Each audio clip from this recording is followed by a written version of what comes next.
अस्सलाम वालेकुम। मैं अक्सर लोगों से कहता हूँ, लोग मुझसे पूछते भी रहते हैं और उन्होंने मुझसे जब भी सवाल किया मैंने हमेशा यही कहा है कि आप असर ज़हूर एक किताब है, अल्लामा अली कुरानी शिया आलिम दीन है, आप उनकी किताब ज़रूर पढ़ें क्योंकि उन्होंने बाकायदा उन रिवायात को लेकर के जो जमा किया है तो उस पर उन्होंने एक तज्ज़िया भी पेश किया है। तमाम रिवायात को, शिया भी सुन्नी भी रिवायत यानी तमाम रिवायतों को, बुखारी भी से भी उन्होंने रिवायतें ली हैं, बहुत सारे लोगों से उन्होंने रिवायतें ली हैं। कोई ऐसा नहीं है कि खाली जो है वो उन्होंने शीयत को फ़ौक़ियत दी हो। सो उन्होंने एक मजमूई तौर पर उम्मत का नज़रिया लेते हुए तमाम रिवायतों को जमा किया है और उसके बाद उन्होंने उस पर अपना एक नज़रिया, एक तज्ज़िया पेश किया है। वो किताब तकरीबन उन्होंने 80s की दिहाई में लिखी थी, 93 में भी गालिबन वो छपी है और फिर 2002 में गालिबन उसका नया एडिशन या 98 में दूसरा एडिशन जो है उसका दोबारा आया, उन्होंने एक नया एडिशन दिया था। तो उन्होंने जो तज्ज़िया दिया है उन तमाम रिवायतों को जमा करने के बाद वो बड़ा बेहतरीन तज्ज़िया है और उसके अंदर उन्होंने जो हालात लिखे हैं वो आज के इन्वायरमेंट पर पूरे आप होते हुए अपनी आंखों से देख रहे होंगे कि हाँ बिल्कुल वो हालात हो रहे हैं। सो मैं हमेशा यही कहता हूँ कि आप अगर पढ़नी है आप वो किताब पढ़ें। सुन्नियों के पास किताबें तो हैं बहुत सारे, और भी लोगों ने लिखी हैं, जिसमें बहुत सारी ऐसी किताबें हैं जो इमाम महदी अलैहिस्सलाम की ज़ात पर लिखी गई हैं, लेकिन उसमें वो तज्ज़िया देने से यानी कि उन हालात का तज्ज़िया जो इन्वायरमेंटल जो इस वक्त चल रहे हैं, इस वक्त मामलात हो रहे हैं, उस तरह से जो है ना वो नहीं दे सकते कि इस वक्त जो इन्वायरमेंट बना हुआ है, जो मामलात बने हुए हैं इस टाइम पर, वो उस तरह से बता ही नहीं सके और वो बता भी नहीं सकते। जाहिर सी बात है वो फिर एंड टाइम की कहानी पे चले आते हैं ज़्यादातर। मैंने देखा है कि वो जो भी आप किताब पढ़ेंगे उसमें ऐसा लगेगा कि आखिरी वक्त में जो है ना ये हालात हुए होंगे, तो वो बादशाह चलेगा और फिर वो लश्कर भेजेगा और फिर वहीं पर पहुंच जाते हैं, फिर दज्जाल पर आ जाते हैं, तो वो उतने लेवल तक ही रहते हैं। उनको बीच में क्या होने वाला है कुछ नहीं मालूम, बस उनको वो जो रिवायत हैं उस रिवायतों से उन्होंने उतना ही उठाया, इसके अलावा वो मालूम कर नहीं सके क्या दुनिया में हालात होंगे। वो ये तो बता सकते हैं कि हाँ ये हालात होंगे, इस तरह शोरिश होगी, ये होगा, तबाही होगी, वो सारे मामला बता तो दिए, मगर वो उनकी जो डिटेल्स, जो रिवायतें थी ना, जो उसकी यानी कि रसूलुल्लाह ने कुछ फरमाया और उसकी कुछ तफसील है उस रिवायत की, जो रसूलुल्लाह के मुँह से अगर कोई जुमला निकला है किसी भी वाक़े के बारे में, एंड टाइम के बारे में, तो उस वाक़े की एक तफसीर है, एक तफसील है। वो तफसीर और तफसील जो है ना वो उन्होंने ली नहीं है, वो तफसीर मिली है इमाम बाकर से, इमाम जाफ़र से। जाहिर सी बात है अहले बैत का रसूलुल्लाह ने फरमाया कि मैं तुम्हें दो चीज़ें छोड़ कर जा रहा हूँ, एक अल्लाह की किताब और दूसरा मेरी अहले बैत। जब तक इनको थामे रहोगे तो कभी गुमराह नहीं होगे। अब उन्होंने जो लिया है वो तमाम का तमाम रसूलुल्लाह की अहादीस से तो लिया है, बट उसकी तफसील कहाँ से मिलती, वो अहले बैत से मिलती, बट अहले बैत से जो रिवायत हैं उनको उन्होंने शक की निगाह से देखा और लिया ही नहीं, और जो मिलने लगी तो उसको शक की निगाह से देखा, इसलिए छोड़ दिया। इसलिए वो तफसील उनको मालूम नहीं है और वो आपको मिलेगी बहुत, यानी कि अगर आप ढूंढेंगे तो आपको बहुत कम उलमा ऐसे होंगे जिन्होंने कुछ लिखा होगा, वरना मैक्सिमम ने कुछ भी नहीं लिखा। इसी वजह से मैं अक्सर कहता हूँ कि असर ज़हूर पढ़ें। असर ज़हूर एक ऐसी किताब है जिसको शिया सुन्नी तमाम जो है वो पढ़ें, तो उसके अंदर आपको पढ़ने के बाद ऐसा नहीं लगेगा कि कोई शियों की लिखी हुई किताब है या कोई सुन्नियों की लिखी हुई किताब है। वो मजमूई तौर पर उम्मत की लिखी हुई किताब है, उम्मत के बारे में लिखी हुई किताब है, और उसके अंदर जो तज्ज़िया है वो भी लगेगा कि हाँ उम्मत के लिए ही है कि उम्मत किस तरीके से इमाम महदी अलैहिस्सलाम तक पहुँचेगी, किस तरह से कौन से इन्वायरमेंट बने होंगे कि इमाम महदी अलैहिस्सलाम का ज़हूर होने वाला है और क्या क्या मामलात हो रहे होंगे। तो वो उसको पढ़ें, उसके अंदर बहुत सारी बातें आपको मिलेंगी। तो उसमें एक रिवायत उन्होंने नकल की है और उसमें अल्लामा अली कुरानी ने बताया कि कौन से गुरोह होंगे जो इमाम महदी अलैहिस्सलाम तक पहुँचेंगे, यानी कि किस तरीके से लोग जो है, अक्सर लोग सवाल भी कर रहे होते हैं कि हम इमाम तक कैसे पहुँचेंगे। उसमें 3 गुरोहों का उन्होंने जिक्र किया कि इमाम बाकर से रिवायत है और वो रिवायतों का उन्होंने उसमें जिक्र किया, हवाला भी दिया है।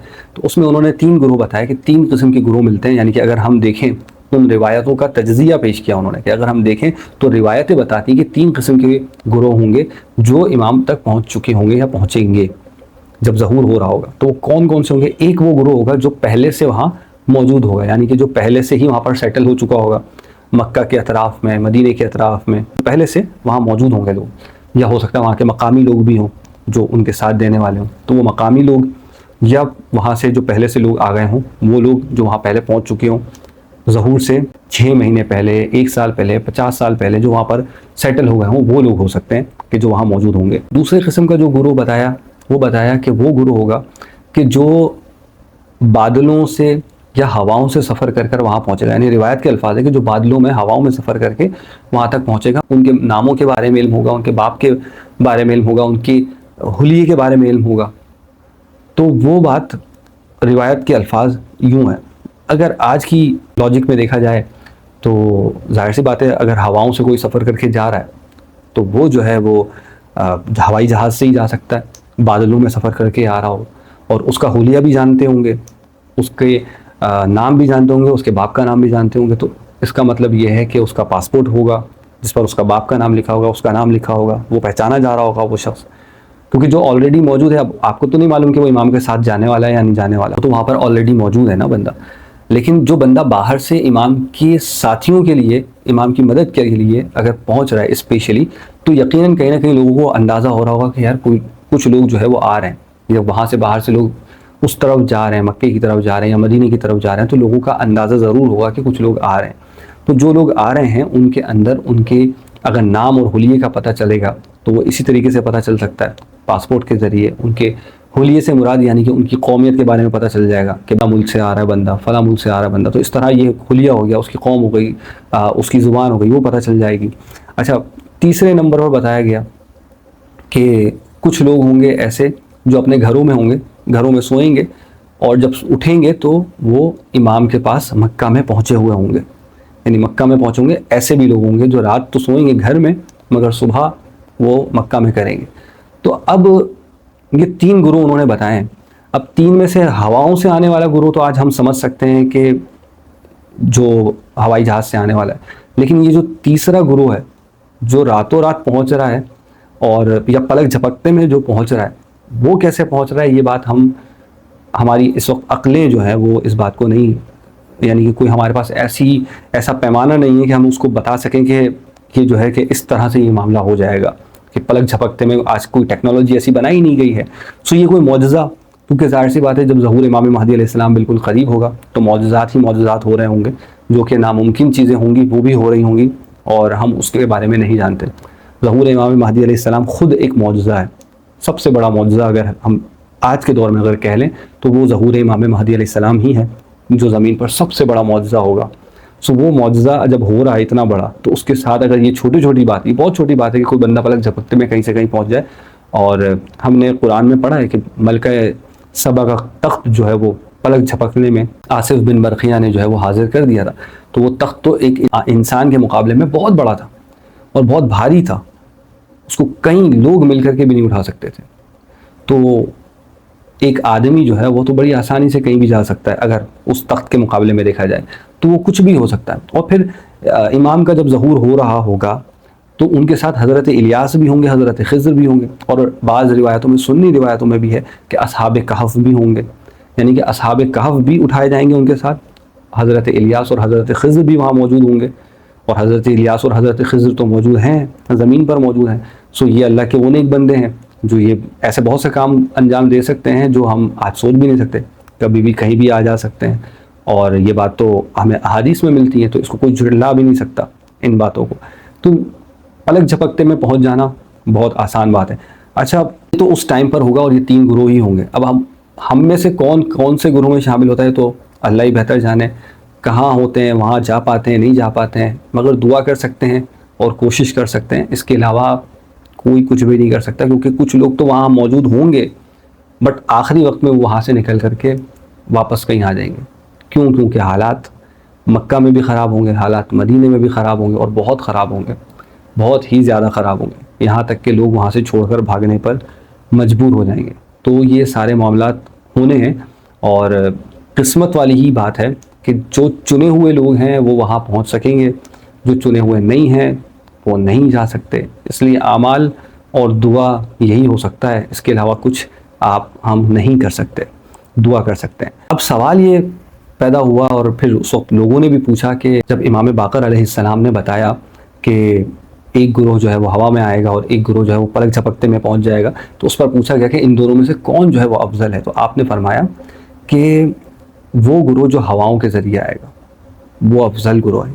अगर हम देखें तो मौजज़ा जो हो रहा है तो उसूली तौर पर तो अफजल वो होना चाहिए, क्योंकि वो बंदा तो सोया और उसको तो पता भी नहीं, उसको तो ख़बर भी नहीं कि क्या होने जा रहा है, और उसकी अहमियत इतनी है कि उसको पलक झपकते में वहाँ पहुँचाया जा रहा है। हो सकता है कोई टेक्नोलॉजी हो, कुछ भी हो, वो बात की बात है, आज हम नहीं समझ सकते। लेकिन आज के आज के हम दौर में रहते हुए बात करें तो ऐसा बंदा जो पलक झपकते में वहाँ पहुँच रहा है, अफजलियत तो उसकी होनी चाहिए कि यार वो इतना इंपॉर्टेंट था कि उसको उसके लिए मौजज़ात हो रहे हैं कि उसको पलक झपकते में पहुँचाया जा रहा है स्पेशली। सो अफजलियत तो उसकी बनती है कि इतना अहम शख्स है वो। लेकिन इमाम फरमाते हैं कि अफजल वो है जो हवाओं के ज़रिए से आएंगे, जो बादलों में सफ़र करके आएंगे। और हवाओं और बादलों का सफ़र का मतलब आज हम अच्छी तरह, और फिर उनकी शनाख्त भी होगी। सो हम समझ सकते हैं कि वो हवाई जहाज़ के ज़रिए फिर शनाख्त, पासपोर्ट वगैरह वो सारी चीज़ें, तो वो अफजल हैं। लेकिन वो जो सोने वाले हैं वो अफजल नहीं है। तो इसका मतलब यहाँ पर बड़ी गहरी बात है कि देखें, हालात और इन्वायरमेंट जो है ना वो बड़ा ख़राब होगा। लोग मक्का और मदीना छोड़ करके भाग रहे होंगे, यहाँ तक कि इमाम की नुसरत के लिए बैठे होंगे कि हमने इमाम आएंगे तो हमने उनका साथ देना है, या इस तरह से बहुत से लोग वहाँ पर जमा होंगे। बहुत सारे वहाँ पर जो अरब के हों चाहे अजम के हों, बहुत सारे लोग हों वो वहाँ पर, जिस तरह से आपने सुना होगा कि बहुत सारे यहाँ से आलिम जो है वो हर साल जो है वो जाते हैं मुहर्रम में, हर साल रमज़ानों में भी जाते हैं सिर्फ इमाम की तलाश के लिए। सुन्नी भी जाते हैं, शिया भी जाते हैं, बहुत सारे आलिम जो हैं वो जाते हैं कि हम इमाम को वहाँ तलाश कर सकें, या इमाम से मुलाकात हो सके, या मुलाकात हो जाए, या हो सकता है कि ये साल ज़हूर का हो तो इसलिए वो मुहर्रम मक्के में गुजारना चाहते हैं। तो इस तरह करते हैं, बहुत से लोग करते हैं। लेकिन जब वो हालात बिगड़े हुए होंगे ना, तो ना तो वो जा सकेंगे, या अगर गए हुए होंगे तो वहाँ से वापस आएंगे। ये किस्मत की बात है कि बहुत से लोग उस ज़माने में, उस वक्त में, उस जगह को छोड़ कर जाएंगे। अब ऐसे वक्त में कि बहुत से लोग जो तमन्ना भी रखते हों, बहुत सारी उनकी तैयारियां भी हों, और उसके बावजूद वो वहाँ से निकल कर आएँ, क्योंकि हालात ऐसे होंगे, इतने बुरे हालात होंगे। अगर कोई समझ रहा है हालात बुरे नहीं होंगे, तो हालात बहुत बुरे होंगे, बहुत बुरे। मदीने में बहुत बुरे हालात होंगे, मक्के में बहुत बुरे हालात होंगे। ऐसे टाइम पर लोग वहाँ से, जब उनकी मईशतें और वो सारी चीज़ें पूरी मदीने की, मक्के की और पूरे अरब की जो है वो हालात जब बिगड़े हुए होंगे, तो उस टाइम पर आपके लिए सर्वाइवल हर जगह का मुश्किल हो चुका होगा। तो ऐसे टाइम पर लोग छोड़ करके अपने मुल्कों में वापस जाएंगे, या ख़ुद वहाँ के मकामी रहने वाले जो हैं वो भी वहाँ से छोड़ करके दूसरे शहरों में हिजरत करना चाहेंगे। तो ऐसे टाइम पर कोई अपने मुल्क को छोड़ करके निकले, जब सब मक्का और मदीना को छोड़ रहे हैं, और कोई ऐसा हो जो निकले कि नहीं अब मैंने जाना है वहाँ, क्यों? क्योंकि मुझे वहाँ पर इमाम की ज़हूर की खुशबू आ रही है। तो अगर कोई शख्स जा रहा है सो यकीनन वो अफजल ही होगा, यकीनन वो जानने वाला ही होगा, यकीनन वो बेहतर ही होगा कि जो जा रहा है, जो इतनी शनासाई रखता है, इतना इल्म रखता है, तो वो शख्स वाकई में अफजल है। और यही वो वजह है कि इमाम से जब पूछा गया तो इमाम ने फरमाया कि अफजल है वो जो हवाओं में और जो बादलों में सफ़र करके मक्का पहुँचेंगे। तो ये बात आज हमें समझ में आती है कि इतने बुरे हालात हो चुके होंगे कि लोग जा रहे होंगे, और जो आ रहे होंगे वो यकीनन बहुत पुख्ता ईमान वाले होंगे, बहुत ही अफजल लोग होंगे जो वहाँ तक पहुँचेंगे। तो ये 3 गुरोह हैं जो जिनके बारे में बताया गया है, और ये आप अल्लामा अली कुरानी की किताब असरे ज़हूर में पढ़ सकते हैं ये रिवायत, बल्कि वो पूरी किताब ही पढ़ें, बहुत बेहतरीन किताब है। आपको आगे जो अब होने वाला है उसके बारे में बहुत सारी चीज़ें अंदाज़ा होगा, बहुत सारी बातों का उसमें अंदाज़ा होगा। कुछ चीज़ें थोड़ी सी जो है वो, क्योंकि जाहिर सी बात है 2002 में लास्ट एडिशन उन्होंने छपा था, सेकेंड एडिशन, और उससे पहले जो है वो 93 गालिबन 93 या 98 में ये किताब लिखी गई है। तो अब आप देख लें 25 साल में तो बहुत कुछ तब्दील हो गया, सियासत तब्दील हो गई है, बहुत कुछ तब्दील हो चुका है। अब उन्होंने उस टाइम पर लेकर के जो तजज़िया किया था, और करीब का ही किया था कि ज़हूर बिल्कुल करीब है, तो उस लिहाज से काफ़ी चीज़ें तो उनकी, यानी कि अगर मैं कहूँ कि बिल्कुल मैच होती हैं तो बिल्कुल 80% तो मैच होती हैं। अब 20% जाहिर सी बात है तजज़िये में कहीं ना कहीं हर शख्स इल्म गैब तो नहीं रखता, कोई भी नहीं रखता, हर बंदा एक इन्वायरमेंट को देखते हुए तजज़िया देता है। तो उन्होंने जो तजज़िया दिया वो 80% तो ठीक है।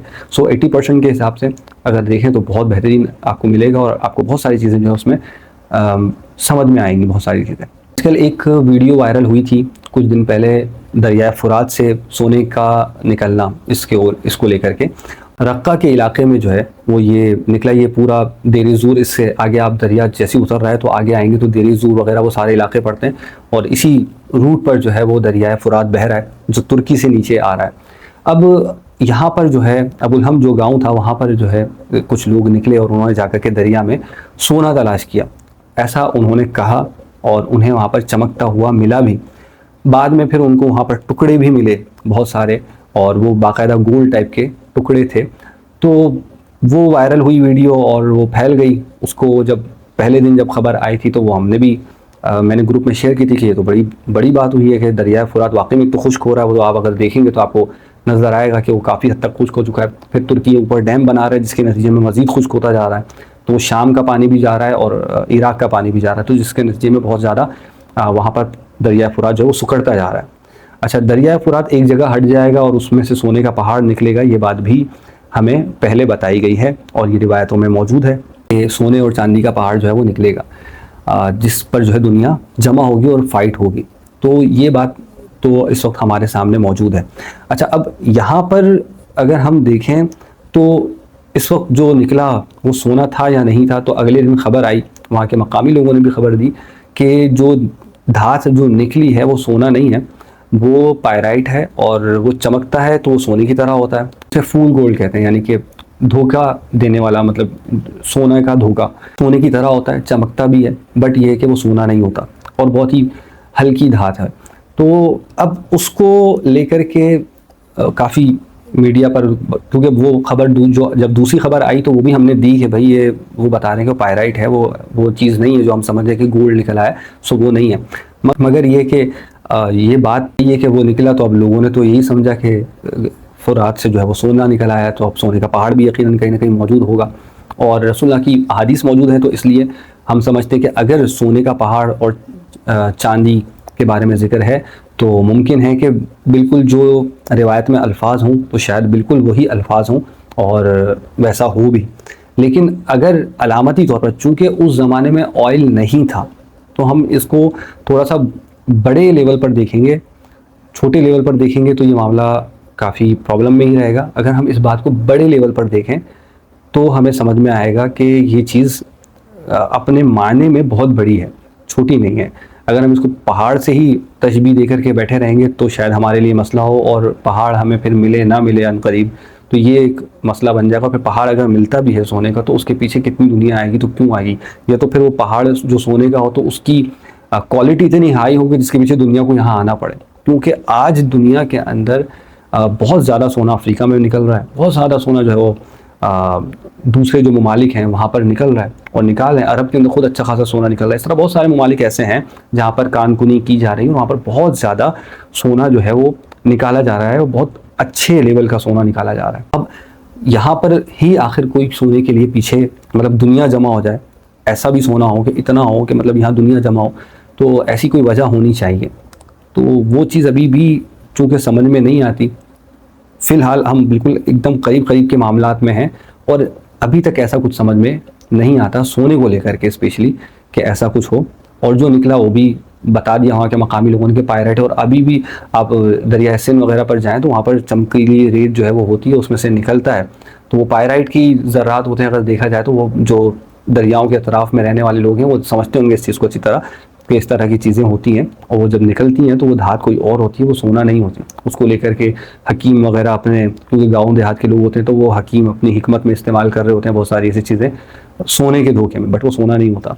तो इस तरह की बहुत सारी चीज़ें हैं। इस बात पर भी यकीन है कि रसूलुल्लाह ने फरमाया है, तो मुमकिन है कि ऐसा भी हो जाए, अनकरीब ऐसा हो जाए और हम देखें अपनी आंखों से, और जब हो तो हमें पता चले। या हो सकता है कि छुपाई जा रही हो, बट छुपाना इतना आसान भी नहीं, क्योंकि वहाँ मकामी लोग जब मौजूद हैं और मकामी लोगों ने उसे निकाला है तो मकामी लोग बड़ी आसानी से वो कोई ना कोई वीडियो वायरल हो जाती है और वो बता देते कि गोल्ड तो असली है, बताया पायराइट जा रहा है, ये झूठ है। वहाँ के किसी और मकामी मीडिया ने अभी तक रिपोर्ट किया, न किसी और ने बताया कि ये झूठी खबर है कि पायराइट नहीं है, गोल्ड ही है, या गोल्ड नहीं है पायराइट है। पायराइट के बारे में तो बताया गया, बट ये वाली खबर झूठी है कि पायराइट नहीं है, ऐसा किसी ने भी नहीं कहा अभी तक। तो इसलिए हम इस बात को यही समझेंगे कि वो पायराइट ही है, और गोल्ड निकलेगा तो खैर सारी दुनिया को ही पता चल जाएगा। तो जब दुनिया वहाँ आ रही है लड़ने के लिए तो पता तो सबको ही चलेगा। अब रही बात कि वो फुरात का जो सोना है सो वो क्या है और वो क्या हो सकता है, तो उस पर मैंने पहले भी वीडियोस बनाई हैं, और अगर आप देखी हैं तो उसके अंदर मैंने जिक्र भी किया है कि वहाँ पर जो निकलने वाला, और ख़ुसूसन उसी रूट पर निकलने वाला देर ज़ूर के मकाम पर, वो ऑयल है। दरियाए फुरात जहाँ बहता था वहाँ से पीछे हटा और कम हो गया, और उस पूरे इलाके में जहाँ दरिया था उस जगह पर इस वक्त रिग्स लगी हुई हैं, बहुत ज़्यादा रिग्स लगी हुई हैं, और बहुत ज़्यादा वहाँ से तेल निकाला जा रहा है। और उस तेल के पीछे सारी दुनिया है, उसके पीछे अमेरिका है, उसके पीछे रशिया है, उसके पीछे उस जिसके ऊपर अभी लड़ाइयाँ भी हुई हैं बीच में, और उसके पीछे इस वक्त जोलानी भी है। इस वक्त वो इलाका जो है वो उसका मैक्सिमम हिस्सा मजलूम अब्दी के कंट्रोल में आता है, और कुछ हिस्सा जो है वो जोलानी वगैरह की, कुछ हिस्सा उनके मकामी लोगों के कंट्रोल में, कुछ हिस्सा अमेरिकन के कंट्रोल में है, कुछ हिस्सा जो है मतलब यानी कि वो बहुत कॉन्फ्लिक्ट वाला एरिया है। और वहाँ पर बहुत सारे यानी कि सब ने बांटा हुआ है अपने अपने हिस्सों में, बहुत सारी चीज़ें, बहुत सारे कुएँ जो हैं वो बटे हुए हैं। तो वहाँ से हर बंदा, हर कबीला जो है वो अपने हिसाब से तेल हासिल कर रहा है। अब तेल को अगर आप देख लें तो इसमें बहुत सारी किस्में हैं। जब क्रूड ऑयल निकलता है तो उससे बहुत सारे तेल निकलते हैं, मतलब पेट्रोल भी निकलता है, जो डीजल भी निकलता है, तो मिट्टी का तेल भी बनता है। तो बहुत सारी मतलब उसमें से किस्म की चीज़ें निकाली जाती हैं। तो मुमकिन है कि सोने का पहाड़ और चांदी से मुराद जो है वो गालिबन यही हो, और इसके ऊपर दुनिया इस वक्त जमा भी है, और इसके ऊपर फाइट हो भी रही है, और इसके ऊपर मज़ीद अभी फाइट होने भी जा रही है, क्योंकि जब से ये जोलानी आया ये चाहता है कि उस पूरे इलाके पे कंट्रोल हासिल करें, जबकि एसडीएफ भी यही चाहती है कि हम इस पूरे इलाके पर कंट्रोल हासिल करें। आज तक के कोई भी इस पूरे इलाके पर कंट्रोल हासिल नहीं कर सका। बशर अल असद की भी थोड़ी थोड़ी हुकूमत थी, थोड़ी थोड़ी किसी की थी, थोड़ी थोड़ी किसी की थी। इस तरीके से ये पूरा इलाका डिवाइड हुआ है, और यहीं से वो तेल निकाला जा रहा है जिसके ऊपर जो है वो दुनिया कब्ज़ा करना चाहती है, मगर अभी तक कब्ज़ा कर नहीं सकी। तो अब अनकरीब इसी के ऊपर मौजूदा जो इन्वायरमेंट बना हुआ है उससे भी नज़र आ रहा है कि इस तेल के ऊपर मज़ीद अनकरीब आने वाले हालात में फ़ाइट होने जा रही है, और जिसमें ये जो जोलानी है आपका वो कोशिश कर रहा है, आपका मजलूम अब्दी जो है वो लोग कोशिश कर रहे हैं। बाकी अमेरिका और ये जितने भी ममालिक हैं, खुसूसन अरब ममालिक जो हैं, वो भी इस इलाके को कंट्रोल में लेना चाहते हैं। सीधी बात है, तेल की वजह से ही कंट्रोल में लेना चाहते हैं। तो वो मामला इस वक्त बना हुआ है, और मुमकिन है कि यही वो ख़जाना हो जो अभी तक की, अगर आज के एनवायरनमेंट में अगर हम देख लें तो अभी तक जो बात है वो यही है। जब तक के सोने का पहाड़ बज़ाहिर ज़ाहिर नहीं हो जाता तब तक हम इसी को सोना मान सकते हैं कि जो सोना ख़जाने से जो मुराद थी। तो ये भी बड़ी इंटरेस्टिंग बात है कि बाज़ जगह रिवायतों में सोने का लफ्ज़ भी है और बाज़ जगह ख़जाने का लफ्ज़ भी है। तो अब ये तो वक्त ही बताएगा कि आया वो ख़जाना वाली रिवायत सही है या सोने वाली रिवायत सही है। बट जो भी है, आज उस खित्ते के अंदर एक चीज़ तो हम पर ज़ाहिर है कि दुनिया में इस वक्त जिस चीज़ की अहमियत है वो ऑयल है, और ऑयल के पीछे जंग हो रही है, और वो ऑयल वहाँ से निकल रहा है, और वहाँ पर बहुत ज़्यादा बड़ी तादाद मौजूद है, रिजर्व्स मौजूद हैं, जिसके नतीजे में वहाँ पर ग्रोह जो है बहुत सारे जमा हैं और वो लड़ाई करना चाहते हैं, उस पर कब्ज़ा करना चाहते हैं। अब जो चीज़ पोशीदा है वो असल सोने का पहाड़, अगर आप कहते हैं कि असल सोने का पहाड़ है तो वो पोशीदा है। जब तक वो ज़ाहिर नहीं होता फिर उसके पीछे दुनिया का जमा होना, तो फिर वो एक टाइम वाला काम है जिसमें टाइम लगेगा, और फिर कितना टाइम लगेगा ये तो अल्लाह ही बेहतर जाने। तो अभी तक पहाड़ ज़ाहिर नहीं हुआ, बाकी जो ख़जाना जो है वो ज़ाहिर हो चुका है। अल्लाह बेहतर जानता है कि अनकरीब आने वाले वक्त में क्या होने वाला है, क्योंकि टाइम तो अभी भी हम मुसलसल कहते आ रहे हैं कि 1.5 साल का वक्त है। इस 1.5 साल में तो ना जाने क्या क्या हो, और पता नहीं कैसे कैसे मामलात हों, क्या क्या चीज़ें अजायबात हमें दुनिया में देखने को मिले। तो बहुत कुछ हो सकता है जो हमारे वहम गुमान में भी नहीं है। अल्लाह ही बेहतर जानता है कि अनकरीब क्या से क्या हो जाए। हम तो बस सिर्फ तज्जिया और एक तुक्के समझ लें, बस तुक्के ही हैं जो हम सब यहाँ पर बैठ कर के मार रहे हैं कि यूँ हो जाएगा और यूँ हो जाएगा। बट ये अब जो मजमूई तौर पर जो हालात हैं वो हम देख रहे हैं, तो वो उस तरफ होते हुए नज़र आ रहे हैं। अल्लाह से दुआ है कि अल्लाह ताला इमाम महदी अलैहिस्सलाम का ज़हूर जल्ल जल्ल फरमाए, हमें उनके साथियों में शामिल फरमाए, हमें उनके दुश्मनों से दूर फरमाए। अस्सलामु अलैकुम।